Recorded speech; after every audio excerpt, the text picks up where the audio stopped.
Amigos, retornamos por aquí. Yo le decía a ustedes al hacer la pausa en esta noche, nosotros tenemos la oportunidad de compartir con un amigo que vamos a estar haciéndolo constantemente. No solamente por la necesidad que es conocer a fondo los temas de seguridad social, Ley 8701, pensiones, todo lo que es necesario, hasta la tan anhelada que todos tenemos, que quisiéramos ver llegar la atención primaria. Todos esos temas que usted quisiera conocer, nosotros cada semana vamos a tener ese contenido para todos ustedes. No solamente en su condición de abogado experto en los temas de seguridad social, catedrático, y como él lo ha llamado, formador especialmente, un formador de formadores para poder llevar orientaciones en los temas de seguridad social. En esta noche nosotros recibimos al doctor Kinger Mosquete aquí en este espacio. Kinger, bienvenido por aquí, hermano querido. Buenas noches, Roberto, gracias por la invitación, con mucho gusto estamos aquí para servirte. Kinger, se hace cada vez más preocupante esos temas que a veces solemos escuchar sin cierto nivel de información o base jurídica. Si hablamos de seguridad social, la gente de una vez se ubica en lo que es la atención de salud y nada más. Muchas veces dejamos de lado tal vez lo que son los temas de pensiones, todos esos temas que tienen que ver directamente con el manejo y todo lo que compone esta ley 8701. Se inician procesos de discusión para una posible modificación, pero no vemos que estos avanzan más de allá de las simples discusiones. En esta noche, Kinger, nos quisiéramos poder contar con tu presencia para que cada semana podamos nosotros orientar a la audiencia en este sentido, por favor. Cuéntanos, ¿qué es esto, seguridad social? Cómo no, Roberto. Fíjate, la seguridad social no es más que el conjunto de normas y políticas públicas que impulsa un Estado para asegurar la protección de los ciudadanos desde la concepción. Y aquí hablamos para protegerlo en la niñez, en la vejez, en la discapacidad, en la sobrevivencia ante la pérdida del empleo por una enfermedad común, una enfermedad laboral o por simplemente situaciones económicas, ¿verdad? Sí. Nuestro sistema de seguridad social es un sistema que ya tiene 21 años. Siempre hemos seguido hablando de nuevos sistemas de seguridad social, pero lo cierto es que es un sistema que es ya mayor de edad aquí en Dominicana y en Estados Unidos, a propósito que ya estamos afiliando dominicanos en los Estados Unidos para que tengan protección en salud. Este sistema de protección social que tenemos en nuestro país, que llamamos Sistema Dominicano de Seguridad Social, contempla tres seguros fundamentales, que es un seguro familiar de salud, un seguro de vejez, discapacidad y sobrevivencia y un seguro de riesgos laborales. Fíjate, para el año 2001, cuando se aprobó esta ley que crea el Sistema Dominicano de Seguridad Social, la protección en salud apenas oscilaba entre un 4 y un 6% de la población. Hoy, ya el 98% de la población al día de hoy cuenta con un seguro de salud, con lo que hacemos efectivo, hacemos viable ese derecho fundamental a la salud, a la protección en salud que tenemos firmado en una serie de tratados internacionales, nuestra Constitución de la República y una serie de leyes adjetivas o complementarias. Entonces, podemos decir que hoy, 21 años después, la Ley 8701 ha cumplido su trabajo, sin embargo, hay tareas pendientes, hay medidas de performance necesarias por aplicar. Por ejemplo, en materia de pensiones, el modelo que hemos adoptado en nuestro país para el sistema de protección ante la vejez, la discapacidad y la sobrevivencia es el modelo de CCI para financiar las pensiones, cuenta de capitalización individual. Hemos pasado de un modelo de reparto, donde los que trabajaban financiaban las pensiones de los que no estaban trabajando, y para implementar un sistema de capitalización individual donde cada quien es dueño de su propio fondo de pensiones. Sin embargo, ese modelo chileno, que lo tuvieron otros países de Sudamérica, ha venido cambiando en el tiempo. Nosotros no hemos cambiado, no hemos revisado objetiva y oportunamente nuestro sistema de pensiones, y es por esto que la tasa de reemplazo, que es lo que representaría el monto de la pensión con relación al último salario devengado por el trabajador al momento de su pensión, oscila entre un 22 y un 30%. Se han hecho cambios interesantes a la ley, con la ley 1320, por ejemplo, la 397 del 2019, sin embargo, todavía hay oportunidades por mejorar. Falta continuar educando en seguridad social, un gran pendiente, una deuda que está establecido en la ley, sin embargo, no se ha podido ejecutar.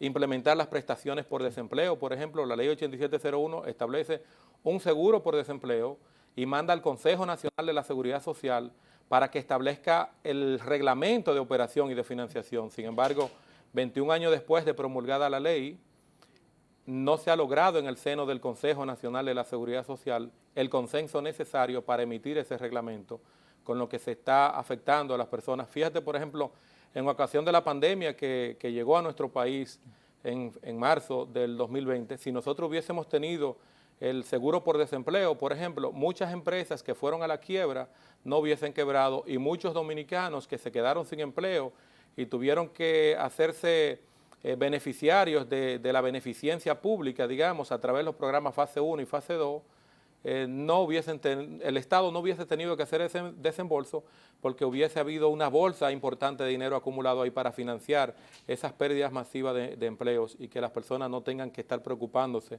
de dónde van a pagar los colegios, de dónde van a pagar los alquileres de la casa y todo eso.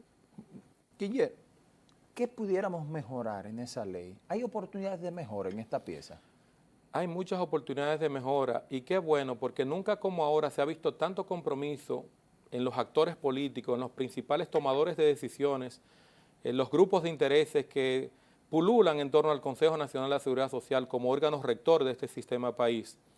Y se ve reflejado a través de la creación de una comisión creada mediante decreto del presidente de la República, don Luis Abinader, donde encarga al Consejo Económico y Social crear una comisión para discutir las mejoras y llegar a un consenso y establecer una propuesta al Poder Ejecutivo para someterla al Congreso Nacional.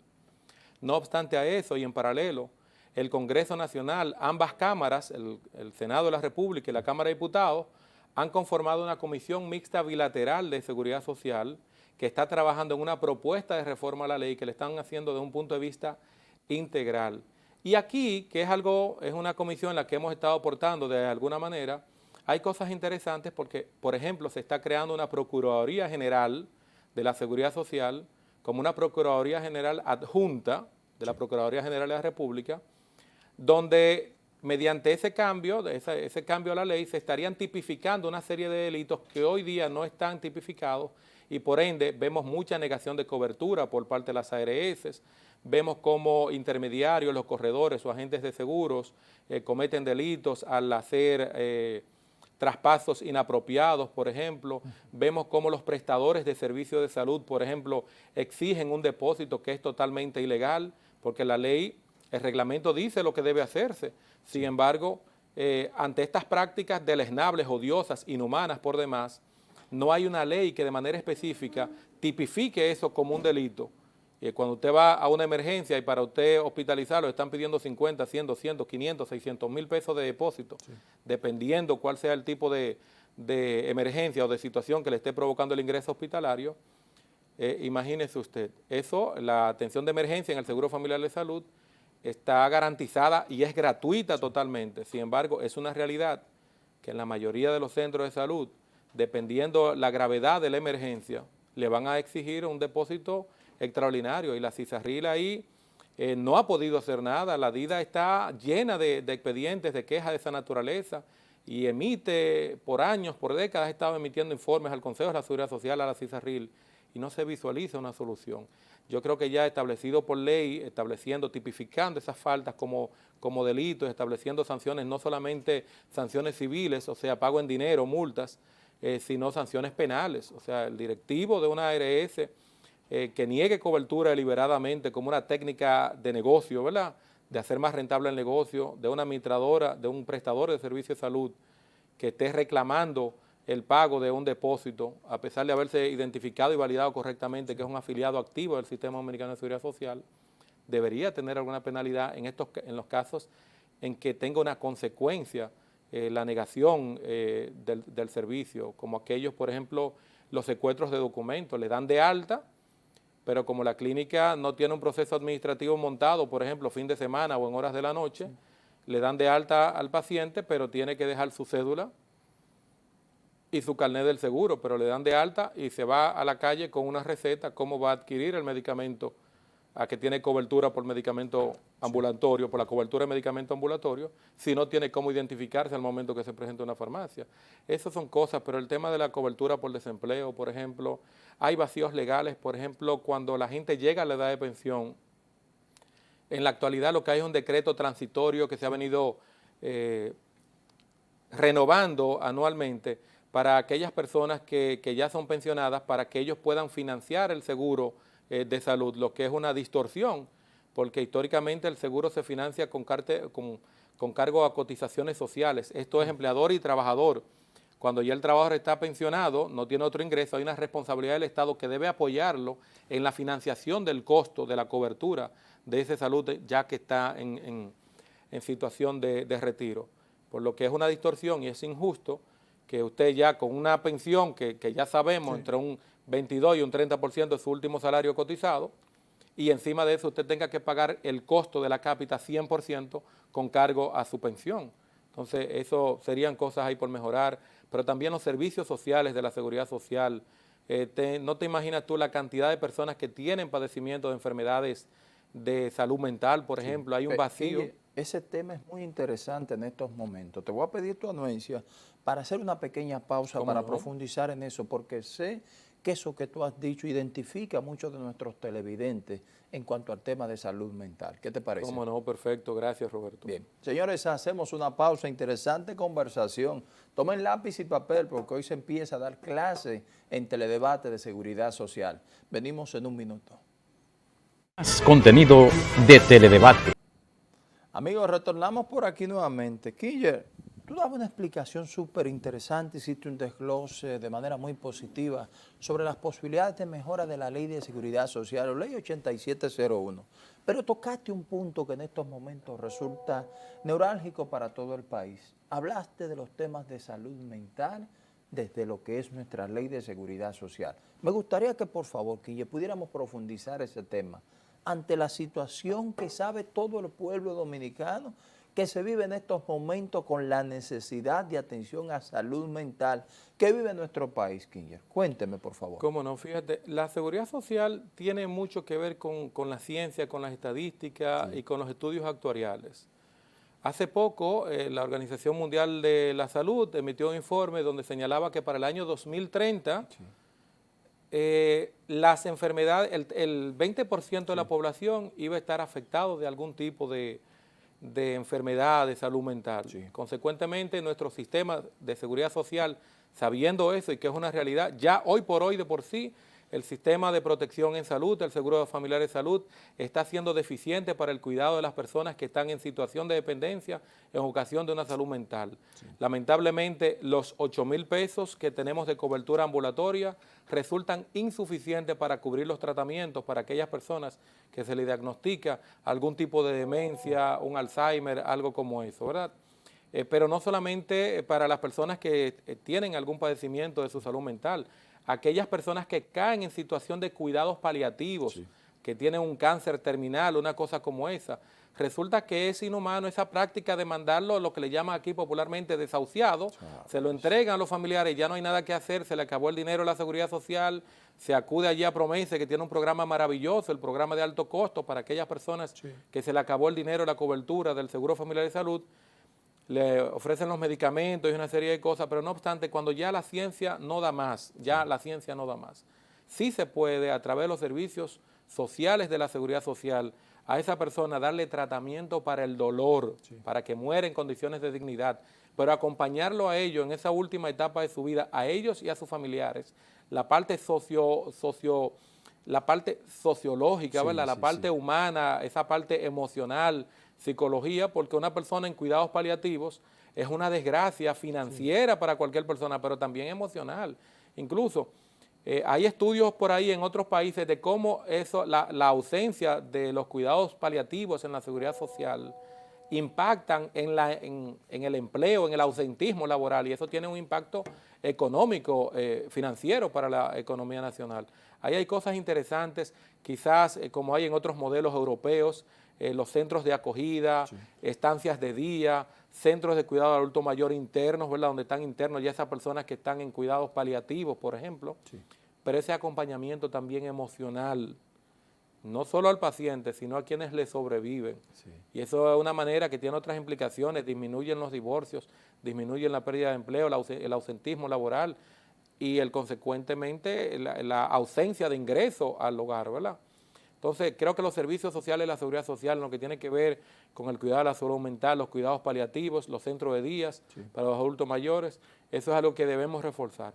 Por supuesto, Roberto, todo eso hay que identificar fuentes de financiación, ¿verdad? Porque todo en la seguridad social es un tema de costo, todo se hace con dinero. Habría que ver cómo vamos a financiar eso, si con cargo a la política social del gobierno, el financiado íntegramente por el presupuesto de ley y gastos públicos de la nación, o quizás estableciendo algún mecanismo de recaudación adicional. Sí. Pero fíjate, hace un momentito nosotros hablábamos de las pensiones, que hablábamos de una tasa de reemplazo entre un 22 y un 30%. Incluso hay un diputado por ahí que admiro mucho por la vehemencia y el compromiso que tiene con sus electores. Sin embargo, no comparto en la forma como está defendiendo esos derechos de seguridad social. Por ejemplo, el amigo Botello, que está pidiendo una devolución, o sea, que se le devuelva a las personas un 30% de lo que tiene acumulado en su cuenta de capitalización individual. Eso suena bonito. Discúlpame, Quiñer, porque eso no era un tema de cuando estaba la situación de la pandemia. Yo entiendo que ya eso no es necesario. Todavía hasta hace unas semanas estaban discutiendo, hay activistas que están procurando eso, incluso. Pues yo entendía que eso era ante la situación de pandemia. Incluso en Chile, por ejemplo, han devuelto el 30% en 3 grupos de 10, ¿verdad? 10%, 10%, ya van por un 30%, en otros países van por un 40%. Sin embargo, en nuestro país eso no era necesario, no fue necesario, porque aquí se implementaron unos programas sociales que llamaban fase 1, fase 2, para ti, entre otros, que hicieron posible que aquellas personas que habían perdido su trabajo recibieran un ingreso mínimo al menos necesario para vivir con lo mínimo, ¿verdad? Sí. Que a todas luces no necesariamente es suficiente, pero fue lo que pudo hacer el Estado en ese momento. Pero para incrementar los montos de las pensiones hay otras cosas que se han hecho en otros países. Son bien antipáticas las dos. Por ejemplo, nosotros aquí cotizamos para pensiones un 9.98, vamos a redondearlo en 10% del salario del trabajador hasta un tope cotizable de 20 salarios mínimos. Sin embargo, en otros países la media es 20, 18%. Sí. Hay algunos, el que menos tiene, por ejemplo, aquí en Latinoamérica estamos hablando de un 17, 18%. Entonces, eso es una grosería si sabemos que los salarios de nuestro país son relativamente bajos. No es algo cómodo decir, pero más incómodo es todavía decir vamos a extender la edad de retiro, que es la otra receta que se está aplicando en otros países, sobre todo en modelos europeos. Se extiende la edad de retiro con un incentivo. Usted se pensiona a los 60 años, pero si se pensiona a los 65, vas a recibir un aumento porcentual por cada año que extienda la pensión. Donde los sistemas nacionales, la edad mínima de retiro es 65 años, pues ahí entonces te doy un incentivo si esperas 2 años más, 1 año más, 3 años más, y así sucesivamente. ¿Qué ha pasado? Son países que tienen modelos de pensiones maduros. Nuestro modelo de pensiones, aunque va a cumplir ya 20 años, no es un modelo maduro todavía, porque ¿cuántos son los pensionados que hay en nuestro país? De hecho, se espera una avalancha entre 6 y 8 años, ¿no? Va a venir el primer grupo grande. Y ahí es cuando la gente va a sentir, y el gobierno va a sentir la presión, y las propias administradoras de fondos de pensiones van a sentir la presión.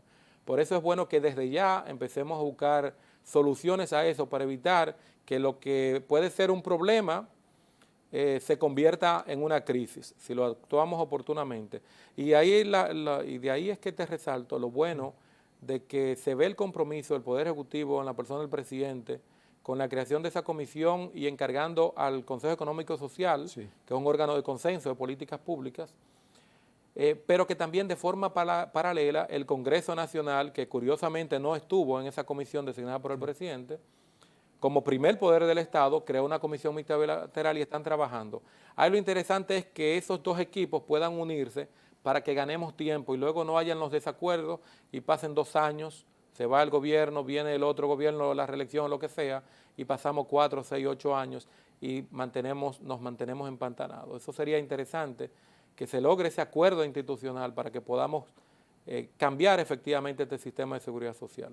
Muy bien. Quiñer, se nos agotó el tiempo, pero quiero aprovechar un minuto más de ti aquí en el espacio. Quiñer, el modelo que puso en marcha Barack Obama con el tema del Medicaid, ¿esos son modelos que pudieran ser replicados en pueblos como los nuestros? Mira, qué bueno que tú has señalado el modelo de seguridad social y de protección en salud norteamericano, que déjame decirte, es uno de los grandes países, es uno de los modelos que considerado más deficientes, el modelo norteamericano. De hecho, Barack Obama ganó las elecciones en su primer periodo ofreciendo una transformación de la protección en salud que esperaba incluir a 120 millones de personas. Sí. Y esas reformas fundamentalmente tenían que ver con ajustes en los procesos, reingeniería de procesos, reingeniería de la norma para hacer más eficientes los procesos y los servicios de salud. Desafortunadamente, 8 años después se fue y se citó como un logro haber incorporado 40 millones más de ciudadanos norteamericanos a la protección en salud, de 120 que esperaba, logró más o menos un 35%. Sin embargo, esa financiación que proponía Obama era fundamentalmente con mejoras, eficiencia, uso de las tecnologías. Y qué bueno que tú has señalado ese tema, porque fíjate, por ejemplo, aquí en nuestro país, tú vas a cada hospital o a cada clínica privada, prácticamente el médico te manda a hacerte los mismos estudios que tú te hiciste en otro lugar. Sí. Si es que no lo lleva o lo extravías. Sí. Qué bueno sería que podamos informatizar todo el sistema de salud, donde cuando usted vaya a un prestador de servicios de salud, por ejemplo, usted pueda poner su huella digital y ahí le traiga todo su expediente, que el expediente clínico suyo viaje según el centro de salud que usted tenga, que el Estado Dominicano, el Servicio Nacional de Salud, quizás el Ministerio de Salud Pública, pueda manejar, claro, con la debida confidencialidad, protección de la integridad de los datos, la confidencialidad de la información y todo eso, pero esa sola cosa va a disminuir costos en el sistema de seguridad social, pero entre muchos otros, la atención primaria en salud, que es un pendiente. Vamos a dejarlo ahí, porque se nos agotó el tiempo. Pero para tu próxima intervención aquí, yo creo que será interesante digitalización de nuestro sistema y atención primaria. ¿Qué te parece? Pero claro que sí, con muchísimo gusto, Roberto. Eso es así. Señores, ya ustedes escucharon la participación hoy súper interesante de Kinger Moquete, no solamente experto en seguridad social, sino un formador de formadores en estos temas de seguridad social. Pendiente para su siguiente visita por aquí, tratar el tema de la informatización de los sistemas de salud en nuestro país, algo muy importante, esa atención primaria que ustedes están esperando. Kinger, muchísimas gracias. Un placer, Robert.